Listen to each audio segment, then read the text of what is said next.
So here's my contribution.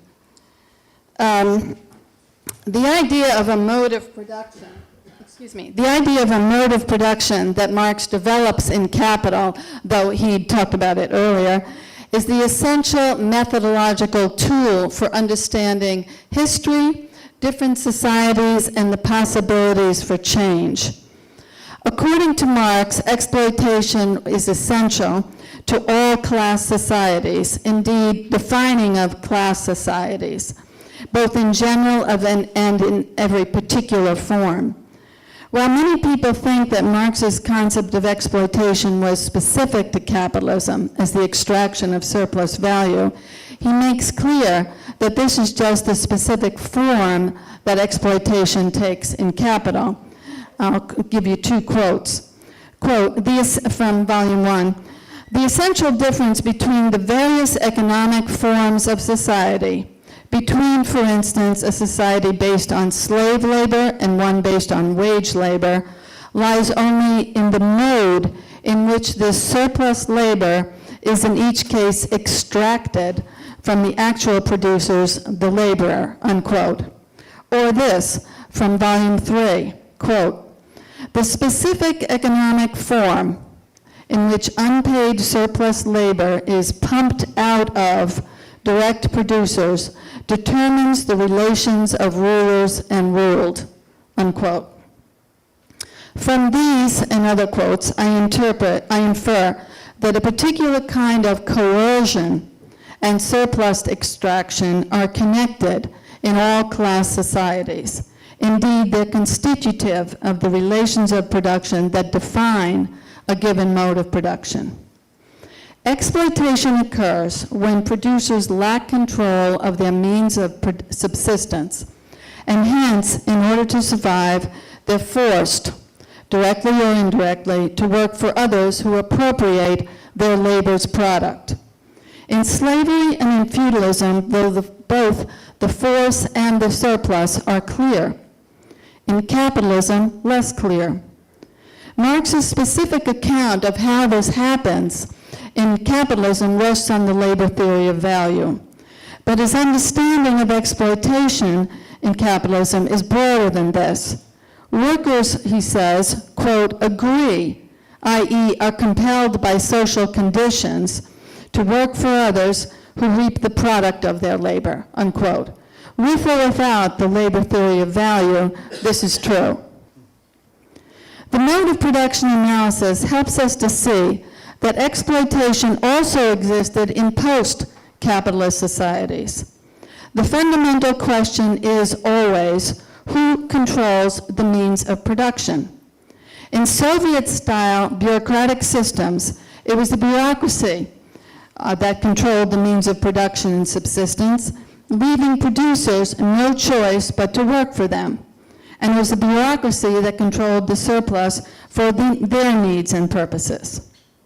So this allows us to see the continuity between capitalism, feudalism, slave systems, and the bureaucratic systems. However, the specific differences between them are equally important.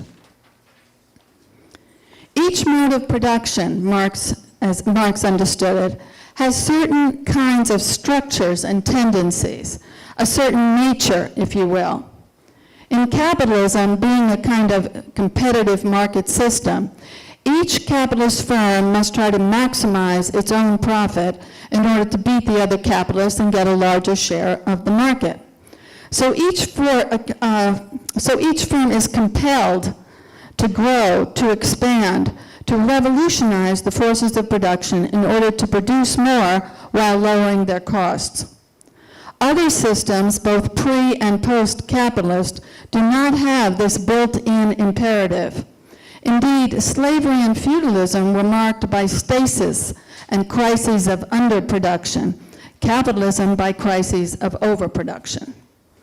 This concept of mode of production is important for several debates, starting with what changes are and are not possible within capitalism. Consider gender relations. In developed capitalist countries, women have become more independent from men and more equal both legally and economically, than ever before. Nevertheless, they still are subject to sexual predation, as Trump has helped to highlight, and they still do the bulk of caring labor, whether for free or for low pay. Now, low-paid care work fits the account of exploitation in capital, but the work they do for free does not. Feminists have often criticized Marx on this point, but since capital is intended to elucidate what makes the capitalist system tick, so to speak, unpaid labor is irrelevant. So this criticism is not to the point, in my opinion. Marxist and socialist feminists have, however, developed an enriched account of social reproduction, which tries to supplement the account given in Capital, showing the importance of this labor, both in human terms and for capitalism, since it produces labor power. Now, the extraordinary improvements in gender relations within capitalism raise the question of whether women and men could ever be totally equal in a capitalist society. Liberals think so, and some Marxists seem to imply it by their contention that, unlike class oppression, sex and race oppression are not essential to capitalism. But while they're not logically essential, that is, we can imagine a gender and race neutral version of capitalism, it doesn't follow that they're incidental. Indeed, as Marxist feminists, including myself, have argued, they're very likely historically or pragmatically necessary. Consider what women have and have not achieved. What they've achieved are their basic democratic rights, which do not threaten profits, indeed, that may augment them. But care work in the U.S. is still largely a private responsibility, because supporting care work as the public good, it certainly is, would seriously cut into profits. In other countries with more generous social supports, the advent of global neoliberalism has meant drastic cutbacks. The nature of capitalism thus puts constraints on gender and race equality. Today, while individual women and minorities have moved to the very top ranks of society, class differences among women and among blacks have actually increased. Any movements that could reduce sex and race oppression must be based on working class struggles, integrating other forms of oppression. Thus, the counterposition of class and so-called identity politics is misleading, indeed counterproductive. Another and probably most important example of capitalist limits to change is the multiple ecological crises facing the planet, which, as Al Gore's charts show, took off with the development of capitalism. Its imperative to grow is simply incompatible with a sustainable environment. I'll return to this point in a moment. But I also want to point out that the mode of production analysis helps us to understand debates about countries transitioning to capitalism. Many post-colonialist thinkers have denied that Marxist analyses are applicable to countries like India, because they argue India lacks key features of developed capitalism, in particular liberal political and cultural institutions. But Vivek Chibber, using the mode of production analysis, clarifies that Marxism does not contend that capitalist development will be uniform all over the world, but rather that certain features of capitalism are universal, not uniform. Capital's economic needs, the sine qua non being profit maximizations, are the defining ones. They are present in India, and in fact, they might be aided by the very traditional social hierarchies and oppression that post-colonialists deem to be incompatible with capitalism. The previous point regarding capitalism and ecological crisis is underlined by considering the changes in the Soviet Union and China. While both countries developed under Stalin and Mao, their push for development and growth was not the same as capitalism, either in scope, nowhere near the same growth, or in cause. Unless the bureaucracy decided to develop something, it didn't happen. There was no automatic motor that drove growth as a market system does. In fact, the cause of growth was more like feudalism in that it stemmed from political rather than economic needs. As feudal lords competed with each other, so these countries competed with other global powers. According to Richard Smith, who's here somewhere tonight, China today is a hybrid mode of production.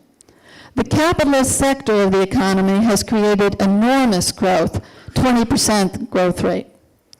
But the other sector of state-owned industries and enterprises, which includes the commanding heights of the economy, run on very different imperatives.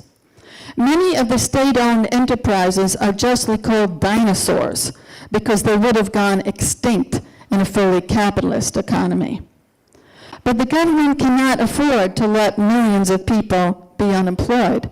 So they create things like ghost cities. You may have read about that.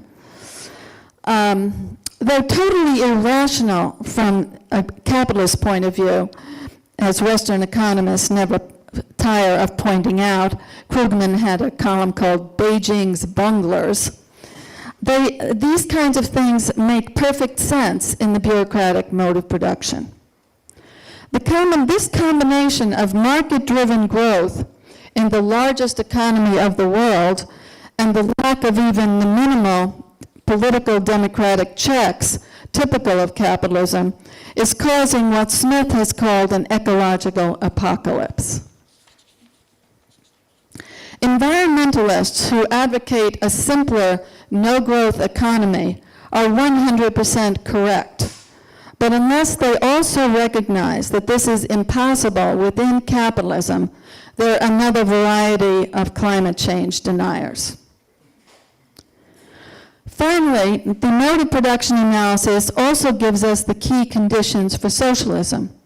As Marx conceived it, this is a society where the means of production are under collective but democratic control. So the conditions for exploitation do not exist. The producers control the product of labor, and they get it all back, collectively.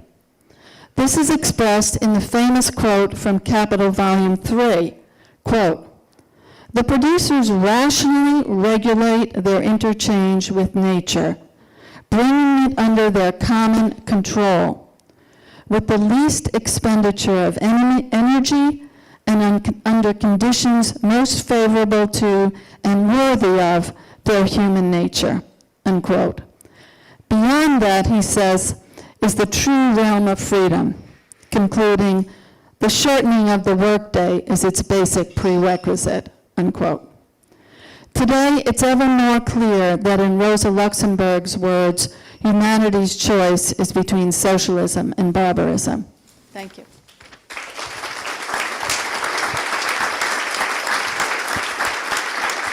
No, I agree with Nancy on that. I mean, I think a better way to start to think about is a decommodification. I had the good fortune to go all the way through to my PhD without spending a penny. I mean, I was totally supported. When you say that to people today, they think, what kind of crazy country were you in? But in Britain in the 1950s, 1960s, I got all the way through my PhD, and it was free. And I think that we should decommodify education. We should decommodify healthcare. We should start to decommodify even basic food supplies. We should decommodify basic housing. transport, things of that kind. In other words, a strategy of decommodification seems to me to be very important. And then some of these other things about worker control and so on will make much more sense in a context in which there's this other process going on. So I think that, and when Marx talks in Capital about the associated labourers getting together and deciding in control of their own means of production and freely deciding what it is they're going to produce and how they're going to produce it. Clearly, associated labourers need to talk to other associated labourers, so there has to be communicative structures. And of course, given present technologies, it's possible now to develop solidarity economies of that kind, which stretch across different production systems. So, you know, there's a lot of potentiality that exists already in the world to do that. But no, there's one of the problems of this is that people often look for one single bullet. You've got to do this is the answer, when really, actually, you start to have to think about readjusting all sorts of aspects. And foundationally, for me, the transformation to socialism is, at the end of the day, a transformation of social relations. And if the social relations don't change, no matter what the technologies are, what the institutional arrangements are, then you're screwed. You're back in capitalism.